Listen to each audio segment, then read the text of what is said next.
இரண்டாவது, இது நபி ஸல்லல்லாஹு அலைஹி வஸல்லம் அவர்களிடமிருந்து வந்த சுன்னத் அல்ல. நபியுடைய சுன்னத்துக்கு 1400 வருடம். ஆனால் இந்த சுன்னத்துடைய வரலாறு தொகுத்தெடுத்தால் 6500 வருடத்துடைய வரலாறு இருக்குது உதகையாவும்.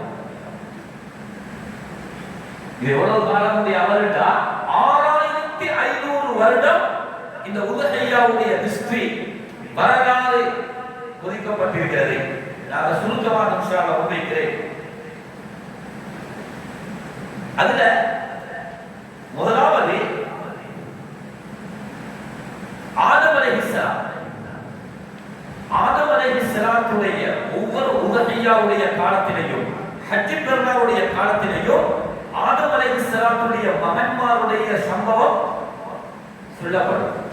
நாங்க சின்ன காலத்துல ஹஜ் பெருநாளுடைய குதுபாவுல அந்த சம்பவத்தை படிச்சிருக்கிறோம். இப்போ ஒரு 30 வருஷத்துக்கு முன்னால ஆதம் அலைஹிஸ்ஸலாத்துடைய 2 மகன்மார்கள் இருந்தார்கள். சுருக்கமாக சொல்றேன். காபீல், ஆபீல். ஒருத்தர் பேர் காபீல், அடுத்தவர் பேர் ஆபீல். அந்த காலத்துடைய திருமணத்துடைய ஒரு முறை இருந்தது. என்ன முறைண்டால், ஒரு சகோதரர் பிறந்தார், அந்த சகோதரரோடு ஒரு சகோதரி பிறந்தார்.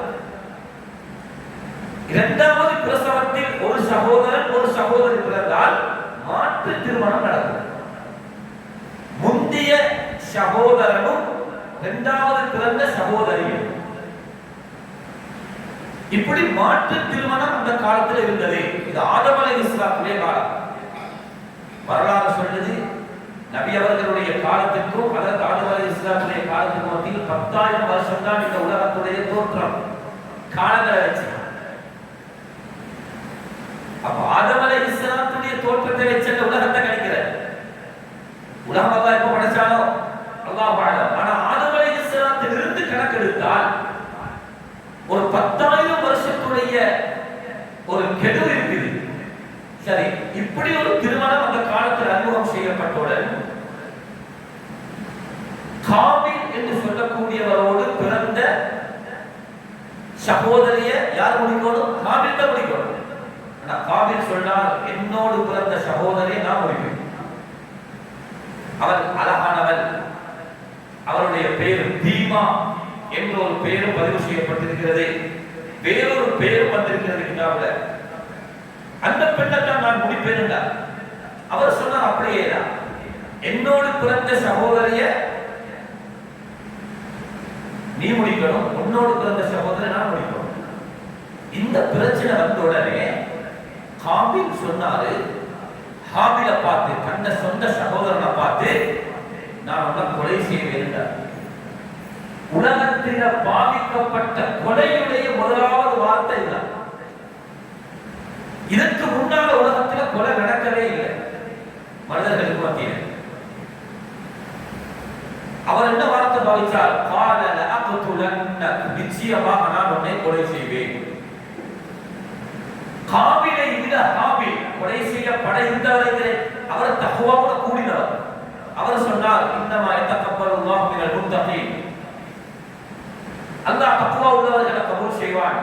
லஇன் வஸத்த இலைய யதக லிதக்துலனி மா அன பிபாஸதி யதிய இலைக லிஅக்துலக்.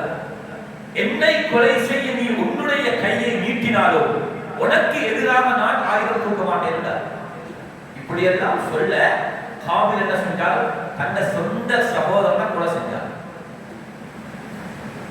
கொலை செய்தால் அந்த ஜனாசாவை வீசுறதா, தூக்கி எறிகிறதா, என்ன செய்யணும் என்ற முறை தெரியாது. ஏன் அதற்கு முன்னால கொலை நடந்தில்லை. இப்ப கொலை செய்யப்பட்ட சகோதரனை என்ன செய்யணும் என்று தெரியாது. அல்லாஹ் படிச்சு கொடுத்தான். அல்லாஹ்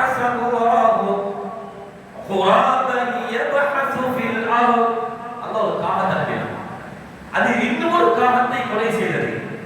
கொலை செய்த காகத்தை குழிய தோண்டி அது சொண்டால் தூக்கி கொண்டு போய் குழிய தோண்டி புதைக்கக்கூடிய காட்சியை அல்லாஹ் காபிலுக்கு காட்டி, இது போல உன்னுடைய சகோதரனையும் நீ புதைத்து விடு. ஜனாசாக்கள் பத்த வைக்கப்படக்கூடியவைகள் அல்ல, அது புதைக்கப்படக்கூடியது, அடக்கம் செய்யப்படக்கூடிய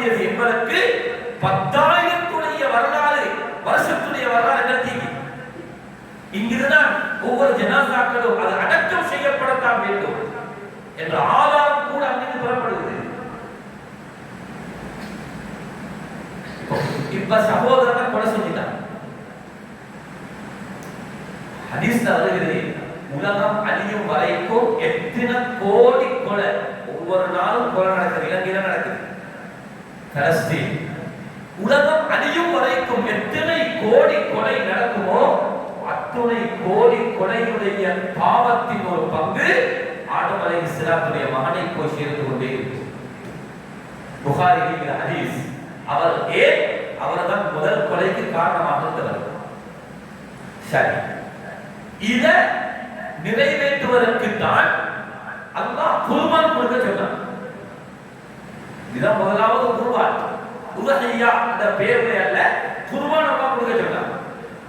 இப்ப அந்த காலத்தில் இருக்கும் ஆதம் அலைஹிஸ்ஸலாத்துடைய காலத்துல ஆடு விற்கக்கூடிய ஒரு ஆளை தேடி பிடிச்சி இரண்டு கொம்புள்ள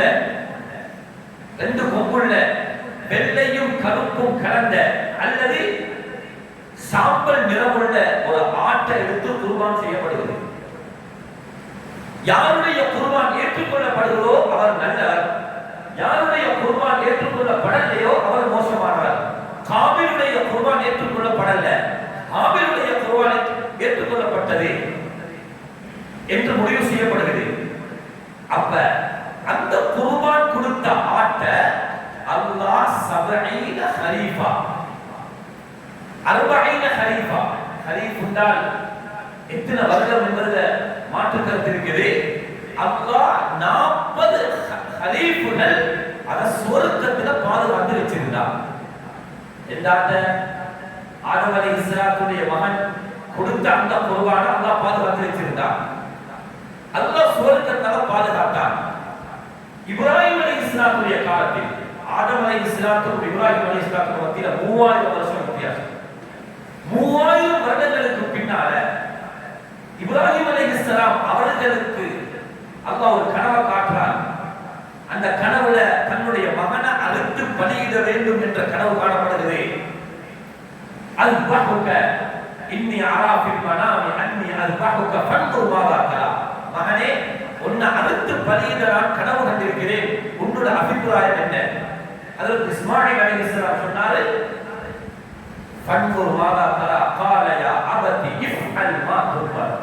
பாப்பா, நீ எப்படி கனவு கண்டீங்களோ அப்படியே செய்யும். இப்ப அறுக்க முற்படுறார். அதன் உதகையாவுடைய ஆரம்பம். அறுக்க முற்பட்ட நேரத்தில் அறுக்க பார்த்த அப்படின்னு இல்லை, கழுத்துல கத்திய வச்ச, ஆனால் அறுத்து படல. அல்லாஹ் உடனே சுவர்க்கத்திலிருந்து ஒரு ஆட்டை இறக்கினான்.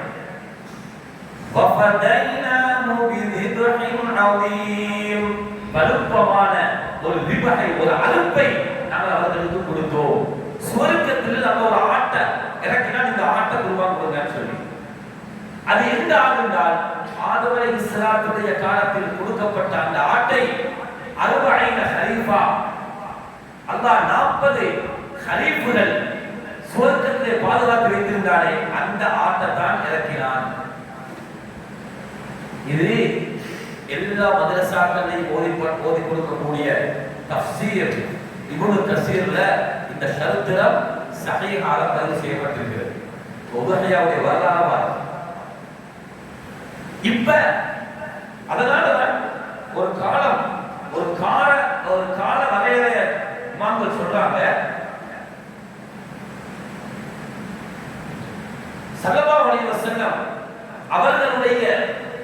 அவர்கள் வந்து போய் 1400 வருடம், அவர்களுக்கு முன்னால் 600 வருடங்களுக்கு முன்னால் வந்தவங்க ஹஜ்ரத் ஈசா அலைஹிஸ்ஸலாம். 1400 600 2000. ஈசா அலைஹிஸ்ஸலாத்திலிருந்து இன்று வரைக்கும் 2000 வருடம். ஹஜ்ரத் ஈசா அலைஹிஸ்ஸலாம் அவர்களுக்கும் ஹஜ்ரத் மூசா அலைஹிஸ்ஸலாம் அவர்களுக்கு மத்தியில் 1500 வருடம். மொத்தமாக பார்த்தால் 6500 வருடங்கள் இந்த காலம் இருக்குது. அவ்வளவு காலம் அந்த குர்பானுடைய அறுத்து பலியிட்ட வணக்கம் அங்கிருந்து வந்திருக்கிறது. இது அதனுடைய சுருக்கமான ஒரு வரலாறு. அடுத்ததாக இது எப்பொழுது ஸல்லல்லாஹு அலைஹி வஸல்லம் அவர்களுடைய உம்மத்தாகிய எங்களுக்கு மார்க்கமாக்கப்பட்டது. தொழுகை எப்ப கடமையாக்கப்பட்டுச்சு? எத்தனாம் ஆண்டு ஹிஜ்ரி? தொழுகை கடமையாக்கப்பட்டது ஹிஜ்ரி 2 ரமலானுடைய நோன்பு, ஹஜ்ஜி கடமையாக்கப்பட்டது ஹிஜ்ரி 6. நபி அவர்கள் ஹிஜ்ரி 10 ஹஜ்ஜி செஞ்சாங்க, 6 கடமையாக்கப்பட்டுச்சு. உதஹியா இந்த உம்மத்துக்கு எப்ப கடமையாக்கப்படுகிறது என்றால் ஹிஜ்ரி 2. ஹிஜ்ரி 2ஆம் ஆண்டு ஜகாத் கடமையாக்கப்பட்ட வருஷம் தான் உதஹியாவுடைய அமலும் மார்க்கமாக்கப்பட்டது. இதற்கு அடிப்படையான ஆதாரம் உதஹியா எங்களுக்கு கொடுக்கணும் என்பதற்கு அடிப்படையான பிரதானமான ஆதாரமாக எடுக்கப்படுகிறது சூரத்துல் கௌசர். இன்னா அதைனாக்கல் கௌசர் ஃபஸல்லி லிரப்பிக. நபியே நீங்கள் தொழுங்கள் என்று அல்லாஹ் சொன்னது பெருநாளுடைய தொழுகை, ஸலாத்துல் ஈத், ஈதுல் அத்ஹா, ஹஜ் பெருநாளுடைய தொழுகையை தொழுங்கள். வன்ஹர் அறுத்து பலியிடுங்கள். அதனால தான் உலமாக்கள் ஆதாரம் கொடுத்தாங்க, தொழுகைக்கு பிறகுதான் உதஹியா. தொழுகைக்கு முன்னால் உதஹியா கொடுத்தா உதஹியாவாக கபூலாகாது, உதஹியாவாக சதகாவாக கபூலாகும், உதஹியாவாக கபூலாகாது. ஏன்? இங்க தொழுகைக்கு பின்னால்தான் அதுக்கு பலியிடக்கூடிய அல்லாஹ் குர்ஆன்ல சொல்லியிருக்கிறார். இது குர்ஆனுடைய ஆயத்தில் முதலாவது பெறப்படுகின்ற ஆதாரம். ஹதீஸ்ல ஸல்லல்லாஹு அலைஹி வஸல்லம் 2 கொம்புள்ள 2 ஆடுகளை, அது வெள்ளையும் கருப்பும் கலந்தத தன்னுடைய கையால ஸல்லல்லாஹு அறுத்தாங்க. வஸம்மா பிஸ்மில் சொன்னாங்க, வகப்பர அல்லாஹ் அக்பர்னாங்க, வவத அஜ்லஹு ஸல்லல்லாஹு அவர்களுடைய முட்டுக்கால பிராணியுடைய தொடைக்கு மேல ஸல்லல்லாஹு வச்சு தனி அறுத்தாங்க. இந்த ஹதீஸ் புகாரியில சஹீஹ் முஸ்லிம்ல பதிவு செய்யப்பட்டிருக்கிறது. எனவே இதுதான் பிரதானமான அடிப்படையாக ஆதாரமாக மேற்கொள்ளப்படுகிறது.